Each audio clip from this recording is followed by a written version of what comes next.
My jaw was wired shut for 6 weeks. That's what people don't tell you about getting hit with a closed fist by someone who used to braid your hair when you were 7. I'm getting ahead of myself. Let me start with the night everything changed, because that's the night I stopped pretending my family was something it wasn't. It was the Friday before Thanksgiving, and my brother had just made partner at his firm. 11 years of 80-hour weeks, cancelled vacations, missed Christmases, and finally, the nameplate on the door. Fitzgerald and Harlow, LLP. His name in gold letters. The whole family had been counting down to that party for months like it was a moon landing. I was proud of him. I want to be clear about that. Whatever happened after, I was genuinely deeply proud. I drove down from Columbus that afternoon, 4 hours on I-71, with a cracked heat knob and a frozen coffee from a gas station outside of Delaware, Ohio. I'd taken the Friday off from the VA clinic where I worked as a patient services coordinator, rearranged 3 appointments, and borrowed my neighbor's good blazer because mine had a dry cleaning tag I kept forgetting to deal with. I showed up to that party ready to celebrate my brother. That was the only thing on my mind. The venue was a steakhouse in the short north, one of those converted brick buildings with Edison bulbs and a private dining room in the back that cost more per hour than my rent. My parents were already there when I arrived, my mother in a green dress I'd never seen before, my father with his camera out, the proud grin he always saved for my brother. I hugged them, got a glass of Merlot, found a corner near the charcuterie board and settled in. Everything was fine for about 40 minutes. Then my sister-in-law walked over.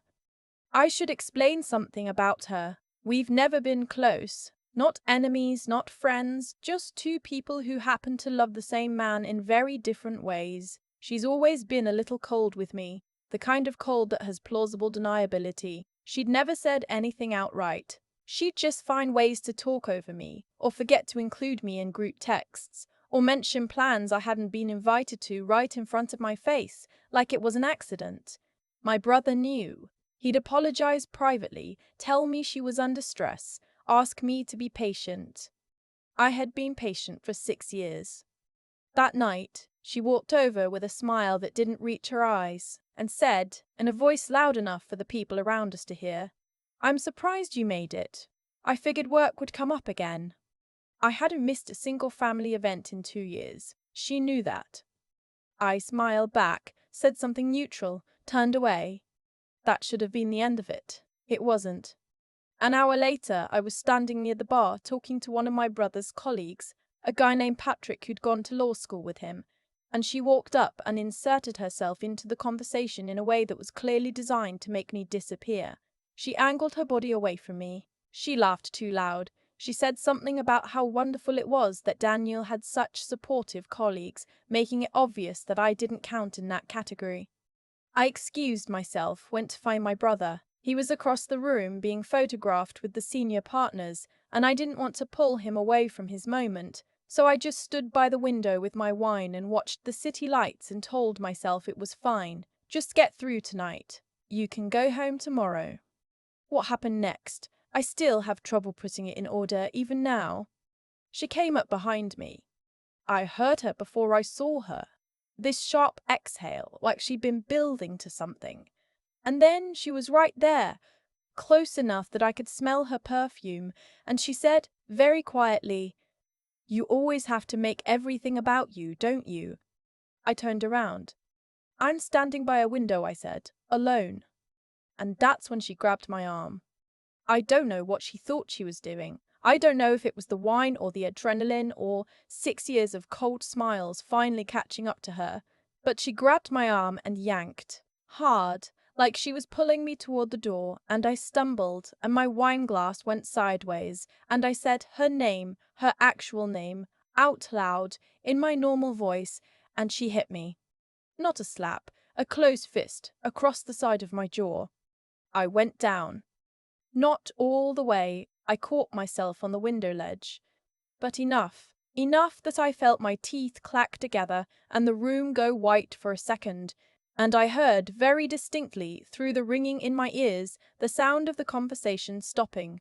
The whole room quiet. And then my mother's voice. "Oh, she provoked her. You all saw it." I looked up. My mother was 3 feet away. She'd watched the whole thing. And she was already managing it, already spinning it, the way she'd been spinning things my whole life. Nobody argued with her. A few people looked away. One woman near the door took a small step back, like she was trying not to be associated with whatever this was. My brother was across the room. I don't know if he saw. I couldn't look at his face right then. I walked out. I didn't make a scene. I didn't yell or cry. I picked up my bag from where it had fallen, and I walked through the private dining room and through the main restaurant and out onto the sidewalk, and I stood there in the November air with a jaw that was already starting to swell and my mother's voice still in my ears. My phone buzzed. A text from my brother. "Where did you go?" I didn't answer. I called a lift to the nearest urgent care because I couldn't drive, and I sat in a plastic chair under fluorescent lights and waited an hour to be told that I had a hairline fracture in my jaw and 2 cracked molars and that I needed to follow up with an oral surgeon first thing Monday. The nurse gave me an ice pack and a prescription for ibuprofen and asked if I was safe at home. I told her yes, it wasn't entirely a lie. I was safe at home. It was everywhere else that was the problem. I took photos of my face before the swelling went down. I'm a patient services coordinator. I understand documentation. Something in my brain, even through the shock, said, "Document this." I uploaded the photos to my Google Drive and went to sleep on a friend's couch because I couldn't make myself drive back to Columbus in the dark. The next morning, I woke up to 47 text messages. My mother, "You embarrassed the entire family. I hope you're happy." My sister-in-law, "If you tell people I hit you, I will say you pushed me first. There are witnesses." My brother, "I didn't see what happened. Can we talk?" I read them all. I didn't respond to any of them. I made coffee. I sat at my friend's kitchen table. I looked at the photos of my face on my phone, and I tried to think very clearly about what had just happened and what I was going to do about it. Here's what I knew. I had a documented injury. I had an urgent care record with a time stamp. I had photos. My jaw was fractured. Here's what I also knew. My sister-in-law was a licensed real estate agent in the state of Ohio. And 3 months earlier, I had noticed something that I hadn't done anything about yet. Something I'd been telling myself was probably a mistake, a clerical error, something that would sort itself out. It had not sorted itself out. Let me back up. I own a small piece of property, not a house, a strip of land in rural Muskingum County that my grandmother left me when she died. It's worth maybe $40,000. It's not much, but it's mine. It has my name on the deed. It was the one thing my grandmother left specifically to me, not to the family, not to be split to me. 8 months ago, I got a letter from a title company I didn't recognize. It was addressed to me, but the return address was a law firm in Zanesville. The letter referenced a pending transfer of title for a parcel number that I recognized as my land. I'd called the title company. They told me the transfer had been initiated by the current owner. I told them I was the current owner and I had not initiated anything. There was a long pause on the phone. They said they'd look into it and call me back. They never called back. I'd called again twice. Left messages, eventually gotten a voicemail saying the matter had been resolved on the back end and no further action was needed.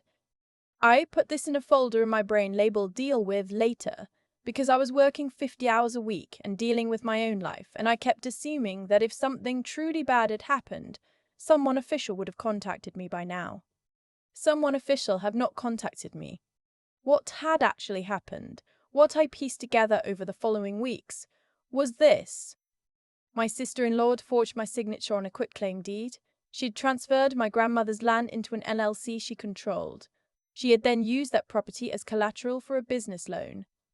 A quitclaim deed in Ohio doesn't require much. A notary, a signature. Apparently, she'd found someone to notarize it. I still don't know exactly how, and filed it with the county recorder's office. And because rural Ohio property doesn't exactly have a lot of people watching it closely, it had gone through. She had stolen my inheritance. I sat at my friend's kitchen table with my fractured jaw, and I looked at this information and I felt something I don't have a good word for. It wasn't rage exactly, it was more like clarity. Everything went very still inside me. I called a real estate attorney in Columbus that Monday morning. His name was Mr. Beckett, and he'd been recommended to me by a colleague at the VA. I walked into his office with my folder, the title company letter, the parcel records I'd pulled from the Muskingum County Auditor's website, a printout of the LLC registration, the urgent care paperwork from Friday night, and the photos of my face. He looked at everything for a long time. Then he said, "How long ago did this transfer happen?" 7 months, I said. He was quiet for a moment. "You know this is forgery. This is deed fraud. In Ohio, that's a 5th-degree felony at minimum, potentially higher depending on the loan amount." "I know," I said. "And the assault?" "I have an oral surgeon appointment Thursday," I said. "I'll have documentation of the fracture." He looked at me very carefully. "What do you want to happen?" I thought about my mother on the sidewalk. She provoked her. You all saw it. "I want my property back," I said, "and I want her to answer for what she did."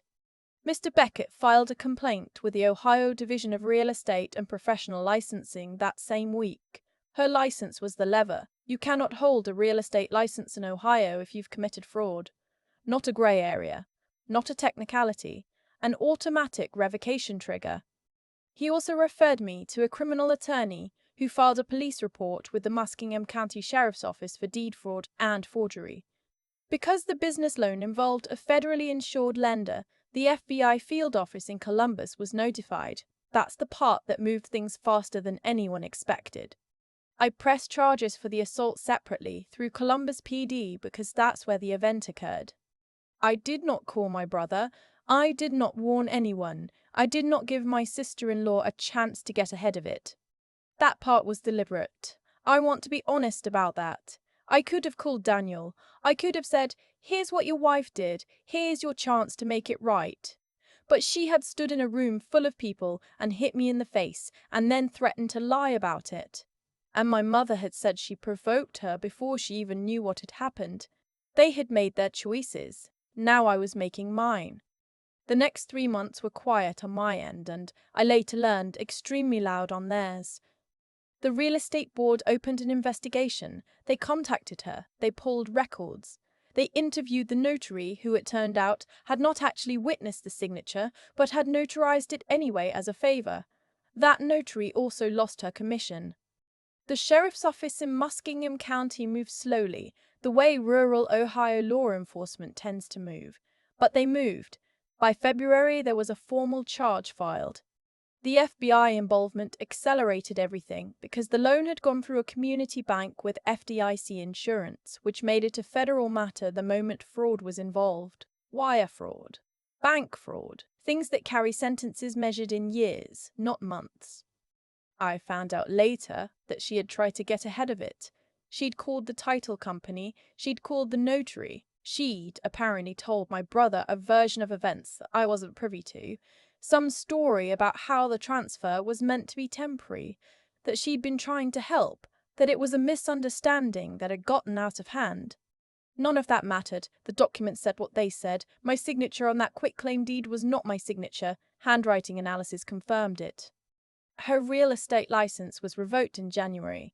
The business she'd used the loan to expand, a property staging company, had to close because the loan went into default once the collateral was invalidated. She was arrested in March. My brother called me the night she was arrested. I picked up on the 3rd ring. He didn't yell. I'd expected him to yell. Instead, his voice was very flat and very careful, like he was reading from a script he'd written to keep himself calm. "Did you know," he said, "before that night at the party?"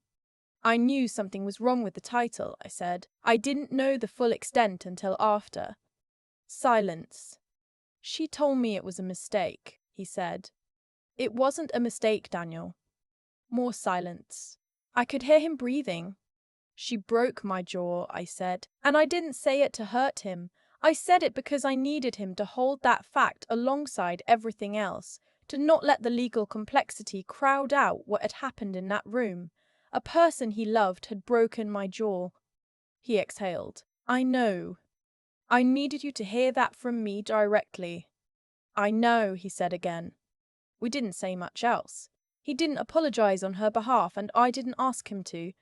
He didn't ask me to drop anything, and I wouldn't have. He asked if I was okay. I told him my jaw had healed. He said that was good. We hung up. My mother called me 3 times in the weeks after the arrest. I let it go to voicemail each time. Her messages went from angry to pleading to something that sounded almost like guilt, though she never said the word sorry. She said things like, "This isn't what I wanted, and you didn't have to go this far, and this family is falling apart, and you could stop it." I didn't call back. Not because I was angry, I was, but that wasn't the reason. I didn't call back because I had tried for 30 years to be the person in this family who smoothed things over, who took less so others could take more, who swallowed things and told herself it was fine. And all that had gotten me was a fractured jaw and a stolen piece of land and a mother who stood 3 feet away and told a room full of people that I had provoked it. I was done smoothing things over. She pleaded guilty in May. Deed fraud, forgery, 1 count of bank fraud. The federal charge carried the most weight. She was sentenced to 18 months in federal prison and 3 years of supervised release plus full restitution, the loan amount, my legal fees, and damages assessed by the court. My property was returned to me, clean title, recorded with the county. My grandmother's land back in my name exactly where she left it. The assault charge resulted in a separate conviction, misdemeanor assault, a fine, a year of probation. Enough to be on her record. Enough to matter. I drove out to Muskingum County the weekend after the title was restored. It's not much to look at. A few acres of scrubby field, a creek along the back edge, some old fencing my grandmother's neighbor had put up decades ago. There's nothing on it. Nothing profitable. Most people would look at it and see nothing. I walked the perimeter. It took about 20 minutes. The grass was tall from the spring rain, and my shoes got wet, and I didn't care. My grandmother had left it to me specifically, not to the family, to me. Because she knew, I think, even then she knew which one of us was going to need something that was entirely, unambiguously hers. I sat on the hood of my car for a while and looked at the field and the tree line and the grey Ohio sky, and I didn't feel triumphant exactly. I felt like something had been returned to me that should never have been taken, which is not the same as winning, is more like the specific relief of breathing normally after a long time of not quite being able to. I still work at the VA clinic. I still live in Columbus. I got a new blazer, mine dry cleaning tag dealt with. I haven't spoken to my mother since May. Daniel and I text occasionally. We're not what we were. I don't know if we ever will be. But he asked me last month if I wanted to get lunch sometime, and I said yes, and we went to a diner near his office and talked about nothing important for an hour, and it felt like a beginning of something, though I'm not sure what yet. Some people ask me if I feel guilty, if I think about what I cost her, the license, the business, the 18 months. I think about it. I'm not a person who enjoys other people's pain, even people who've hurt me.